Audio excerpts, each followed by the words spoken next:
Okay, so I'm actually here with, I'm at an academic conference, and I'm here with a newbie assistant professor, just finished his PhD, Chris Law, and we had kind of an ongoing conversation online, and we just wanted to talk about experiences and sort of dealing with life. As a PhD student, he's got an interesting story that he's actually a dad of many. 4 kids, yep. 4 kids.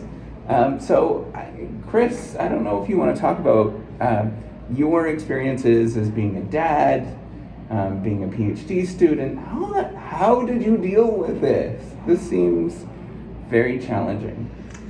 Yeah, happy to share. Kind of you to ask. But yeah, I think a PhD, no matter how you slice it, is going to be full of challenges. It's going to be difficult, right? And we all, I think, are good at probably knowing what we have before a PhD. And so, yeah, I had 3 of those children before a PhD, and my wife stays at home full time with our kids. So financially, that was a reality, a constraint for us. And then had our 4th child during COVID. Wow. Yeah, but I have, most of my, actually it was interesting starting, so I studied at University of North Carolina. When I entered, the majority of the PhD students had children, which I was not expecting. It's different now, it's totally flipped, where there's just a few of us that do. But so it was helpful to start and hear initially how others were handling that. But I would get a lot of sympathy from people, like, "Oh my gosh, I can't believe you're doing this with the PhD or with children." But at the same time, I was like, "What do you mean? Like that's the best part of my life. Like those kids give me more joy. Like I love going home and getting celebrated by them." And so yeah, of course there are some hardships or some realities of taking care of kids, but at the same time, like such a blessing to have the reminder of reality to come home to and get me outside of my research world that I was just living in on campus. And do you did you feel that it was taking away from, like, I think a lot of people would have that sort of belief that having kids is harmful for your career or whatever. What's your thoughts on that? Yeah, I don't know what the real answer is. I don't have a counterfactual me of not having kids. Absolutely. Yeah, but I have had this conversation a lot with people. It's interesting. I think some of us that have kids are somewhat longing of like, oh my gosh, I can't imagine what that would be like to have more time in the evenings or on weekends to work on research.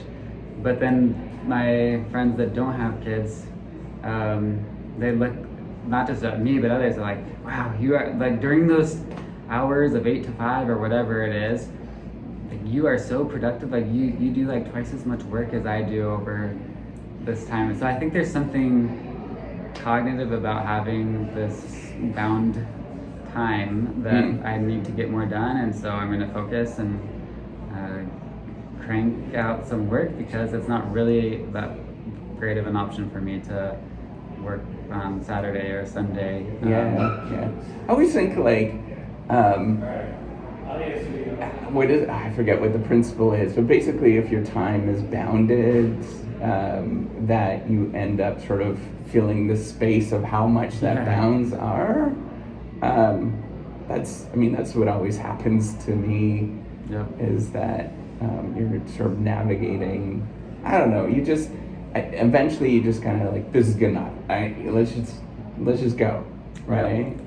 I think you're exactly right. And I think for me, like even deadlines in general are helpful for me to... Oh really? I don't like deadlines at all. I hate them. But I think this actually started for me kind of this paradigm shift when I started my career is at Amazon. Okay, And yeah, let's talk about that because you're, a lot of people that watch this believe that PhDs are 25 years old. I get that a lot. So let's talk about this. Yeah, this was not my original career path. And so I was at Amazon, and it was during a time of Amazon's growth where even in the news, there was a New York Times article that came out about just the awful work conditions of Amazon, and the average person was only lasting 18 months there. It's just a lot of churn. There's this real strong humble brag culture of, getting emails from coworkers at 3 a.m. and it's a really interesting environment, and we all knew that we were stack ranked against each other for promotions. So it was very competitive, but through church, there was a guy that I had met and I really admired. He seemed calm and collected at work. And so one time I asked if I could go to grab lunch with him and asked him about it. And he said that coming out of business school that he just thought, I've heard bad things about this. I'm gonna go in and I'm gonna work from 8 to 5. And if it's not good enough, then I'm gonna get fired and I'm gonna find another job. And it's gonna be okay. And if I love it here and I'm doing great with it between 8 and 5, then I'll stay. And so that's been an approach that I've tried to adopt, not just there, but eventually a few years later deciding to do a PhD. I'm gonna try to, I was able to do the whole PhD with, maybe just a couple Sundays working. Definitely worked some Saturdays, but probably not. I don't know. I tried to limit that too. Didn't work in the evenings because I was spending time with my family. So there were these, if you tallied up the hours, I'm sure that I'm not competitive with some others about how many hours I might have put in, but I was very comfortable from the get-go of I'm going to give it my best, and if I land here versus here, I'll be okay with any of those outcomes because that's what I was willing to invest from an input perspective. So that's an amazing point. How do you psychologically deal with that? Obviously it's easy to bleed into the Saturdays and the Sundays. How do you just turn that off? I think a lot of people want to hear that and understand, because there's so much pressure to, whether it's Amazon or, whether you're in a law degree or whatever, a PhD, there's so much pressure to just keep on all the time. What do you do? Yeah, I don't know that I have any great advice. I certainly think about it, and in fact, my wife makes fun of me that most of my dreams at night are about my research. I know. So I'm not perfect at it. Yeah. But I guess kind of what I was saying earlier, my kids force me out of it, or I think that's great sometimes. But I need to challenge myself on this too occasionally, where I realize I'm totally not even listening to what my wife is telling me right now. And so I've at different times needed to be really intentional about having a practice of mindfulness, for instance, or even just reading a book before I go to bed to be thinking about something else rather than my research. If I'm feeling I'm just can't get out of it for a while. I love that. I think it's so partly I have, for me, my wife will call me. she'll say, it'll just won't work out, right? There'll be something, it won't necessarily be called out that you're working too much, but there'll be something that just doesn't work in our relationship. And that's when I know that, man, we probably need to do something differently at this moment. And I'm not sure if you go through, particularly, the transitions with the kids, there was some moments that was actually really difficult. And then we had to work on us as a family, as a couple, and sort of processing and dealing with this. So I don't know if you have anything like that, that like, do you do things with your wife to be more together? Or I know it's hard with little kids. But we rarely did date nights or anything like that, but once in a while we would. Yeah, I feel like we're probably really similar, right? Okay. Occasionally we'd get a date night and we'd be on the ball as far as getting something scheduled, but yeah, definitely had, and I'm sure we'll continue to have conversations as we realize we're a little bit out of balance, or we're just not connecting really well interpersonally. And so I think that those moments are great. A lot of times the answer is like, oh yeah, I've just haven't been communicating really well. Like, I've been assuming that you're knowing everything that I'm thinking about, and that I've had a couple of conversations with my advisor that have changed how I'm thinking about deadlines right now, and I haven't really communicated those to you. And so, and yeah, even about like going back to, am I gonna work this Saturday or not? Like, are you okay as my spouse? Like, what's your bandwidth right now? What's your tolerance? Like, would it be okay if I worked for 4 hours this Saturday, or are you like really stressed? Because at the end of the day, like, it's another 4 hours.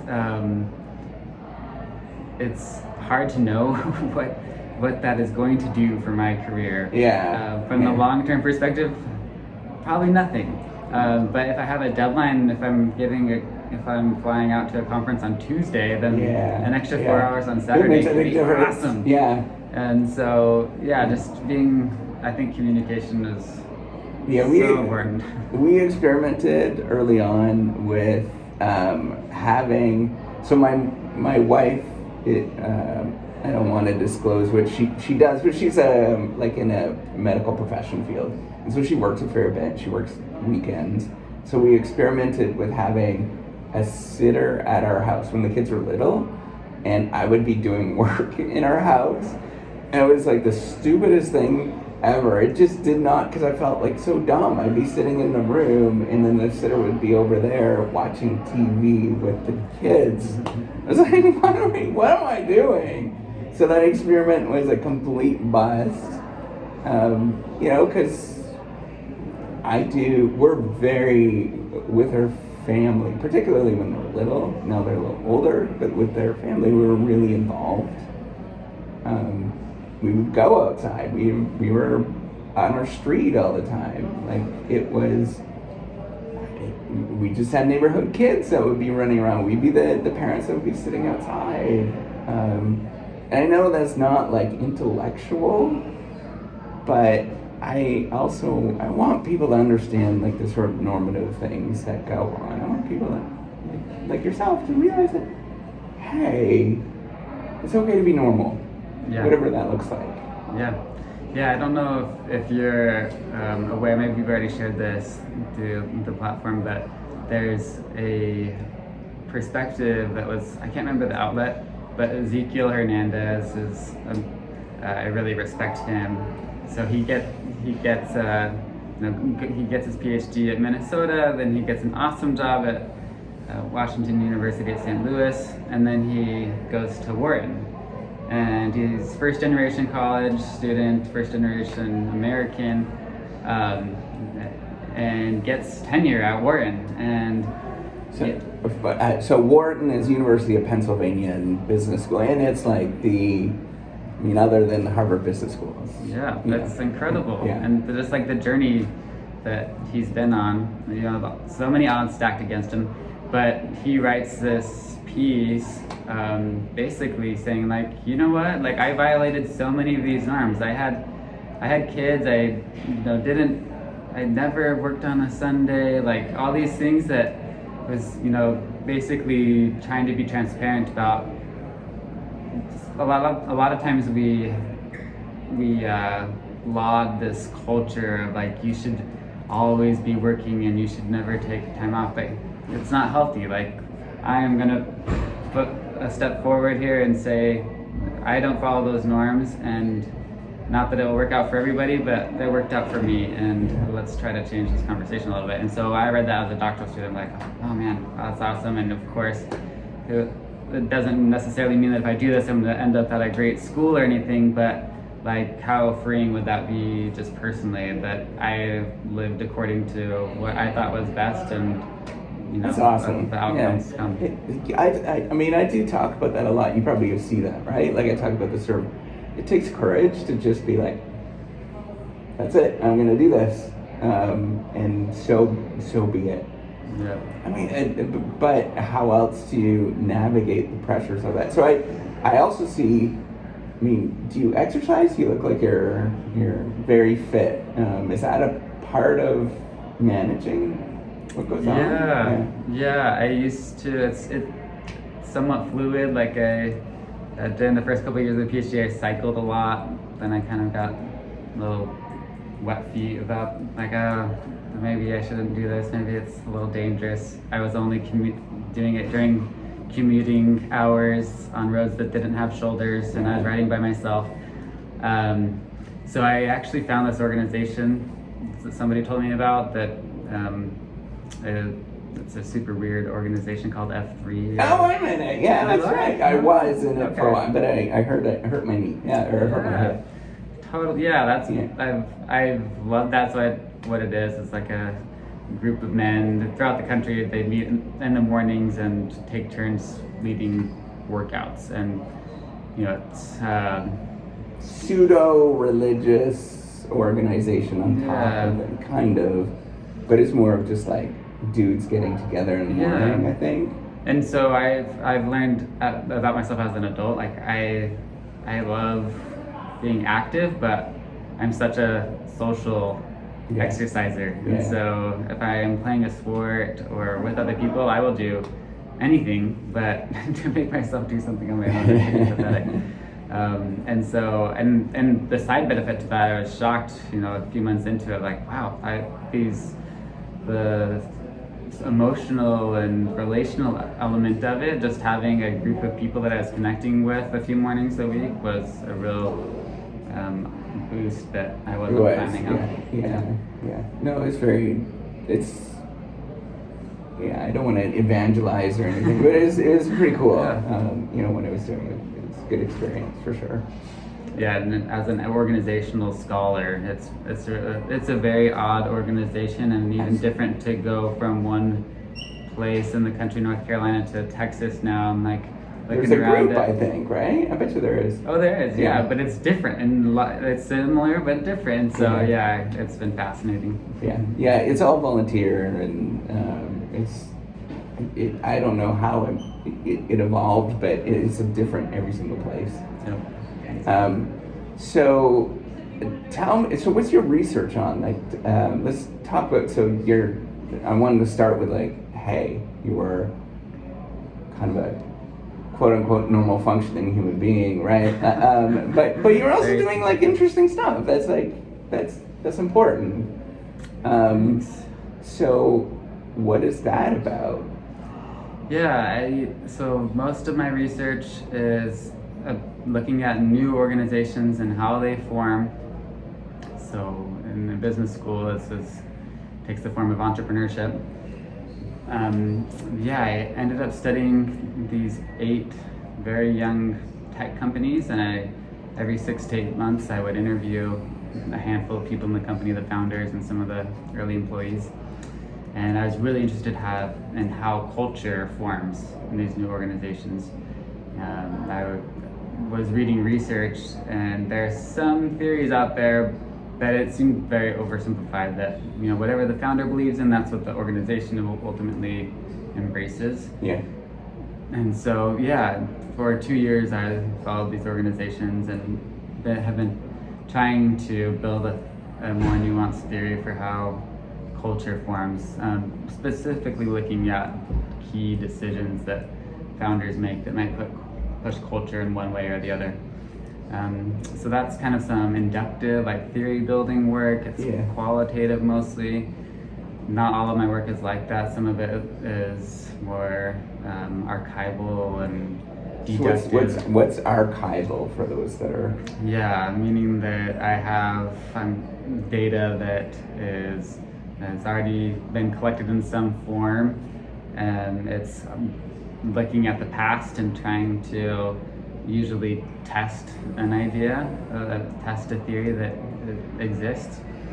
And so that, again, is in the context of entrepreneurship, and I especially look at underrepresented groups. One of my projects is that the experience of Black women as if it's a very rare opportunity, but if they get the opportunity to work in startups, some of my data shows that they're very likely to go on and actually become a startup founder themselves at a higher rate than other groups. And so trying to dive in, do interviews, and understand what's so empowering about this experience. Wait. So that's not science at all, right? Like what? Can you explain this in terms of, somebody that's watching this? They're going to be saying, "Wait a minute! Like this. Explain how this is a scientific endeavor." Yeah. So I guess some terms that I've thrown out is like inductive, meaning the goal of this research is to build a theory. That's maybe, at least in our field of business, it's a very small percentage of work that is inductive, probably less than 5%. The norm would be to do deductive work, where you have these hypotheses and you're going in and you're testing these hypotheses. And I think a conversation that some scholars are having right now is that really if we're honest with ourselves, what we engage in most of the time is abductive. It's kind of this process where we're going back and forth between, we're getting a little bit of data here and we're reasoning and we're trying to make sense of that, and we'll make a little bit of a step forward and we'll test it in some way, but now we're adjusting. And this has been very much an abductive research project where my original research question is, who of startup joiners or employees goes on to start founders or start their own company?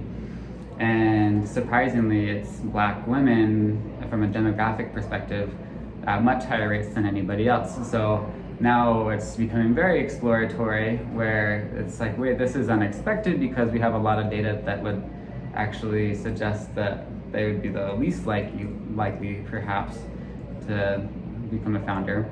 And so trying now, the purpose is not necessarily to know the right answer, but trying to, through interviews, maybe ascertain some top guesses as to why that might be the case. And it would be kind of the role of future research to test those key leading ideas and see maybe what's driving them. So how is your style of doing research, whatever that looks like, right? Abduction. How is it different in terms of what people think about what scientists actually do, or what researchers actually do, in the sense of, I'm thinking like a chemistry lab, right? You're sitting in a chemistry lab. What do you do that's different compared to maybe a chemist or a physicist that's doing experiments? How are you coming up with these ideas? And should we discredit them because they're not being done in a laboratory? Yeah, that was a great question, and I think that in a perfect world, it'd be so cool if we as organizational scholars could design experiments and we could assign randomly people to groups, like, okay, David, you're going to be a Black woman today, and you're going to work in this company and have, you're going to have these character traits. And of course we can't do that. Just like in the health field, you can't assign a group to be smokers and a group to not be smokers and look at their health outcomes. And so while we love to, in maybe a lab setting, of like a behavioral lab, have very small controlled experiments, that's typically not very feasible or realistic. And so while that maybe very controlled setting and a sterile environment exists in chemistry, with dealing with people and their behaviors and how they interact with the environment, we have to use other methods that maybe point us in the right direction without knowing, boom, everything was exactly the same except we changed this one thing and now we know this outcome. That's called causality, and a lot of times in the social sciences, getting to causality is a very difficult and long endeavor. Yeah, very challenging. So, Chris, I don't want to keep you too much longer, but is there things that you would like to communicate to the broader community? I know that there's some people on here, maybe they're not researchers, maybe you are, but the broader community that's on the Reciprocity platform that we're paying attention. Why did you actually pay attention to what is going on here, and what can you actually communicate to this group that maybe feels similar to you? Yeah, I'm grateful for the work that you're doing. I think the vulnerability is such a gift, and as somebody who studies culture and norms, I think we just assume that the vocal people out there, that everybody's like them perhaps, and that's not the case. We're all individuals, we all have our different family circumstances, our health challenges, and so I think I really applaud the work that you've done, but also trying to emulate that too, and being open with maybe my non-traditional approach to this, and I during this PhD, like I've had other, I'm a human, right? Like I've had health challenges, I've had surgeries on my eyes twice that was unexpected. I learned to have ADHD and trying to manage that, and then COVID, right? Like I went from working at the office 100% of the time for the first 2 years to working at home with my kids 100% of the time for the last 3 years. So anyway, it's a challenge, but we're all humans and we can accomplish pretty great things, but it's not going to be easy for anybody. So I think it's silly to assume that maybe it's just hard for us. But I think we can be a lot more empathetic of each other's journey, and therefore even more impressed by their accomplishments and their works once we are open with each other. That's very cool. So if you, there's probably people that watch this. I know that there's people that watch this channel that are coming from all over the world, and they don't look like it's. I know we would get these comments like, "Hey, it's easy for you to say these things because we look the way that we look." How do you approach? What would you say to those folks that are feeling disenchanted or feeling not connected to the community? Yeah, I think this is so important, and I feel really passionate about this because of some of the things that I studied, that I know that disparate experiences exist for reasons that are unjust, just based on where we were born or how we were born or how we were raised. And so there's so many things outside of our control that society might push upon us in different ways. But it's so clear to me that we need everyone. Like every single person watching this can be so empowering to others that look like them, others that don't look like them, others who believe like them, or talk the same way, talk the same languages. Like, we're humans and we find ways to connect, but I think the bottom line is that we also need to be so much more accepting of everyone's experiences. But yeah, it's especially for those that are doubting and those that are not seeing others like them, then we especially need you. Yeah, the way that you're remarkable, and go be friggin' awesome. Like, at the end of the day, like really, really think about that, like process that, how remarkable it is, especially if there's things that don't come easy, and everybody is like that. There's always something that